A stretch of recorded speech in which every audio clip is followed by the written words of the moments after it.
은 더불어민주당이 정권을 잡자마자 임기가 보장이 돼 있던 이진숙 전 방통위원장을 법 바꿔서 방통위를 없애버렸기 때문에 지금 이 자리에 있는 겁니다. 그렇죠? 오늘 후보자님은 헌법학자시라 그런지 오늘 이렇게 답변하시는 걸 좀 보니까 헌법과 법률에 따라 이런 말을 많이 쓰시더라고요. 거의 그런 말밖에 안 들리는데 어떻습니까? 후보자님 보시기에 이게 헌법적 원리에 맞습니까? 간단하게 답하세요. 예, 헌법과 법률에 따라서 하는 게 모든 법치 행정의 기본이라고 알겠습니다. 생각을 하고 예, 있습니다. 헌법과 법률에 따라. 자, 그러면 만일 헌법재판소에서 효력정지 가처분이 인용이 되게 되면 사퇴하시겠어요? 예, 저희 위헌 거치에 판결과 대해서, 관계없이 사퇴하실 겁니까? 예, 저희 거치에 대해서 가정을 해서 말씀을 드리는 것은 적절하지 않다고 생각합니다. 예, 헌법과 법률에 따라라는 말씀을 자주 하시는데 예, 그 모범을 보여야 되지 않겠습니까? 헌법학자로서 모범도 본인께서 모범을 못 보이시면서 무슨 누구를 가르칠 자격이 된다라고 생각하십니까? 솔선수범하도록 하겠습니다. 알겠습니다. 전임 이진숙 위원장은 이제 인사청문회에서 내구조까지 지적을 당했습니다. 그리고 방미통일법 시행으로 해임된 지 이틀 뒤에는 탄핵돼서 직무가 정지됐을 때에 어떤 유튜브에 출연해서 했던 발언의 문제돼 갖고 국가공무원법 위반과 공직선거법 위반 혐의로 추석 바로 전날 전 국민이 보는 앞에서 수갑까지 채워지는 그런 일을 당했습니다. 헌법학자로서 보시기에 이런 조치가 정당하다고 생각하십니까? 예, 저는 아직 그 공직 후보자의 지위에 있고 공직자로서는 헌법과 법률에 따라 헌법학자로서 여쭤보는 겁니다. 예, 후보자도 같은 일 당해도 괜찮겠습니까? 헌법과 법률에 어긋나는 일을 하면 충분히 당할 수 있다라고 저는 생각을 하고 알겠습니다. 자, 잘 지켜보겠습니다. 그리고 자, 또 한 가지 묻겠습니다. 북한은 대한민국의 주적입니까? 간단하게 예, 아니요, 동의한다, 아니다 이렇게 한번 답해 보십시오. 북한은 헌법재판소와 외부의 판례에 의하면 헌법적으로 이중적 지위를 가지고 있습니다.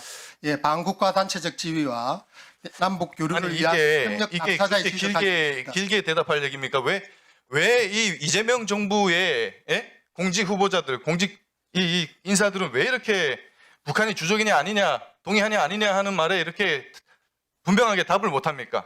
헌법과 법률에 하나같이. 따른 판단을 말씀드리고 있습니다. 네? 그게 그렇게 어렵습니까? 우리 대한민국을 지난 수십 년 동안 대한민국의 안보를 위협하고 대한민국 국민들의 생명과 안전을 위협하는 북한 정권이 주적이라고 말하는 것이 그렇게 어려워요? 예? 김일성 추종 세력인 경기동부 연합과 연계 의혹이 있다고 하는 김현지 부속실장이 뭐 지침이라도 주었습니까? 그렇게 답하라고? 이건 너무 나간 거예요. 예. 아니요. 들어보십시오. 방금 전 질문은 너무 자. 나간 겁니다. 자, 방해하지 마십시오. 방해하지 마십시오. 이거 세워요. 예. 예, 이렇게 예? 김현지 부속실장 얘기만 나오면 왜 이렇게 예? 김현지가 문제가 아니고 똑바로 그러면은 북한이 주적인지 아닌지 이것도 바로 답을 못 합니까? 분명하게. 자, 그러면은 후보자님 국가보안법 폐지에 대해서 어떻게 생각하십니까? 찬성입니까? 반대입니까? 국가헌법상 우리 자유민주적 기본질서에서 보장하는 표현의 자유를 과도하게 제한하는 부분이 있다라고 제가 줄곧 이야기해 왔습니다. 지난번 민주노총 주요 간부들이 민주노총 간첩단 적발된 사건 아십니까? 우리 대한민국에서 간첩들이 활개치고 있는데 제주도, 창원, 청주 수많은 간첩단들이 적발됐습니다. 그런데도 표현의 자유? 표현의 자유는 그렇게 표현의 자유를 중요시한다고 하면 지금 온라인 입투막법, 정보통신망 개정법 이거 민주당에서 올리고 있는데 이것도 국민들의 표현의 자유를 과도하게 침해할 수 있다고 하는데 후보자님 임명되시면 대통령에게 거부권 행사하라고 요청하시겠습니까? 표현의 자유와 공공의 이익은 조화를 이루어야 한다고 생각을 합니다. 그게 자유민주적 기본질서의 핵심 어떻게 이렇게 가치입니다. 어떤 질문 하나 이렇게 명확하게 답변을 못 하십니까? 예? 명확하게 후보자님. 답변하려고 노력하고 있습니다. 방미통일은 국가 권력으로부터 독립적 운영을 해야 된다고 되어 있습니다. 이것을 통해서 방송, 미디어, 통신의 자유와 공익성을 보장해야 된다. 이것이 방미통일법에 나와 있는 기본 원칙입니다. 제1조에 나와 있어요. 알고 계십니까? 예, 제가 지켜야 할 직분이라고 제가 생각합니다. 이런 질문들을 하는 이유는 그동안에 후보자가 여러 칼럼과 학술 논문들을 통해서 밝혀온 인식이 너무나도 이 국민들 여론에서 나오는 얘기입니다. 너무나도 편향이 됐다. 우리 편만 선이고 상대는 악이다라고 하는 극도의 이분법적인 흑백 논리를 가진 사람이다.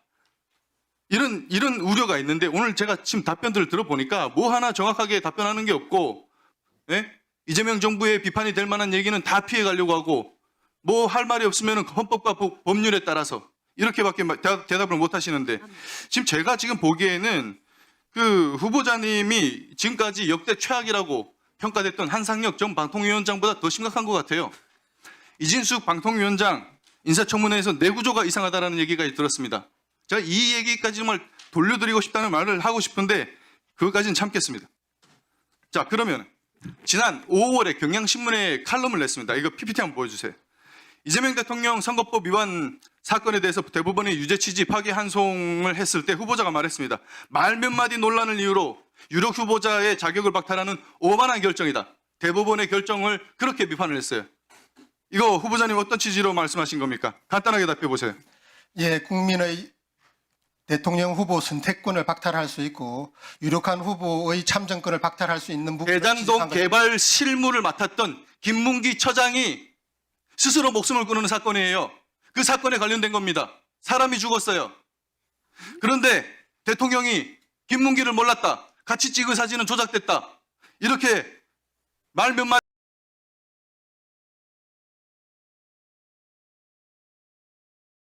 이런 말을 했는데 그 논란에 그칠 일입니까? 유족들 앞에서도 그렇게 말씀하실 수 있어요?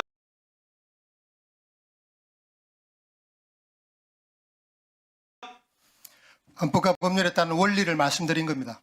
대장동 1심 판결 어땠습니까? 당군 이래 최대 개발 비리라고 했던 7,800억 원의 천문학적 범죄 수익이 범죄자들, 주범들의 손에 들어갔습니다. 그리고 주범들인 김만배, 유동규, 징역 8년, 정영학, 남욱 모두 법정 구속됐어요.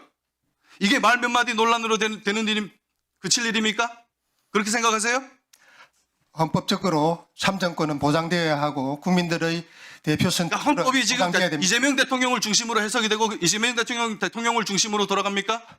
헌법은 오로지 헌법 국민을 학자로서 중심으로 양심- 작동합니다.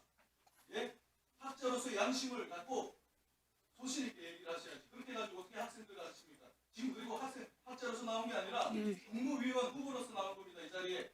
여기가 학술 토론회장이 아니에요. 2분 드리겠습니다. 2분 드리겠습니다.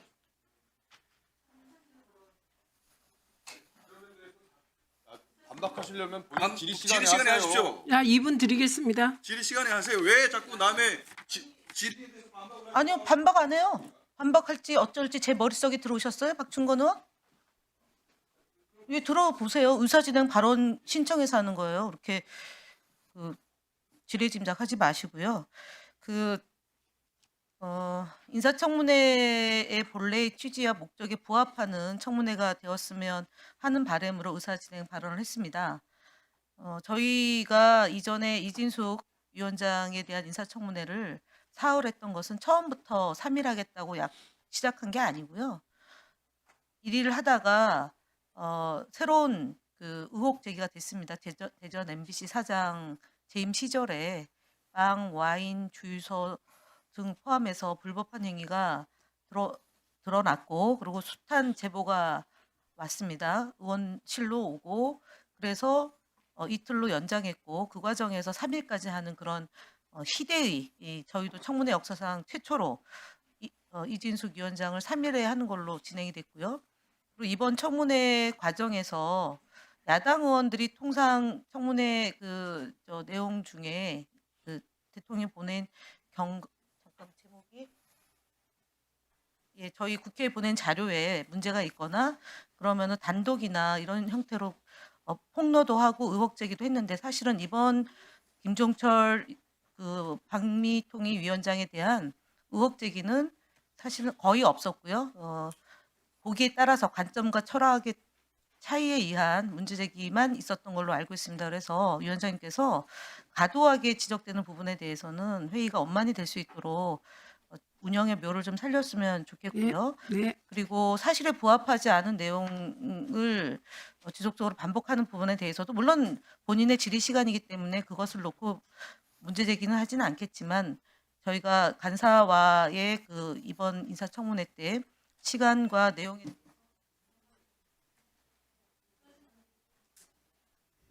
비슷한 취지 아닌가요? 예, 비슷한 취지일 거라고 봅니다. 그거 어떻게 아세요? 이건 간사에게 드는 겁니다. 왜냐하면 최영두 간사님도 의사진행 발언 신청하면 드립니다. 예, 예. 이상희 의원님 질의하십시오. 저